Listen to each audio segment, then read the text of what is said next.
This is a snippet from my full options video library available at basicwisdom.net. There's also a link in the description. Let's go. Let's reset one more time and ask ourselves, well, what happens here if the market price goes to 230? First thing we'll do is focus on the stock. Hey, buy the stock at 200, market price goes up to 230. That's a really good $30 gain that the investor would have if it's just the stock. Times 100 shares, that's a $3,000 profit in this scenario. The only other thing is what happens to the short call. Call up, is the market price above 205? Yes, 230 is well above 205.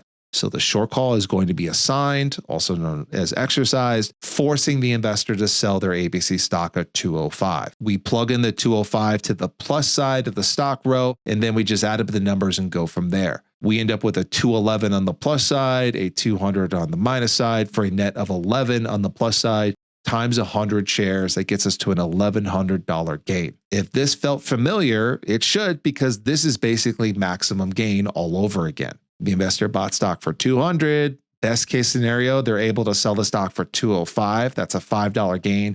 Plus they keep the $6 premium on the option, bringing it to an $11 gain. That's just another way you can get to an $1,100 gain in this scenario. But bringing it back to the first thing we thought about in this scenario, if the investor just bought the stock and that was it, they have a $3,000 gain. But because they sold the call, they only have an $1,100 total gain. This is why we wouldn't just straight up call this strategy bullish. Yeah, the investor's still profiting in the end, but they could have made more money if they hadn't sold the call. So this strategy is most suitable for a flat market, although they still will make money in a bull market. Again, another reason why we would call this a bull neutral market sentiment. Thanks so much for sticking around until the end. If you want to see the full video course, learn about my tutoring and class offerings, or gain access to more resources, go to basicwisdom.net. There are also links in the description. Please like and subscribe if you'd like to see more of this, and I'll see you in the next video.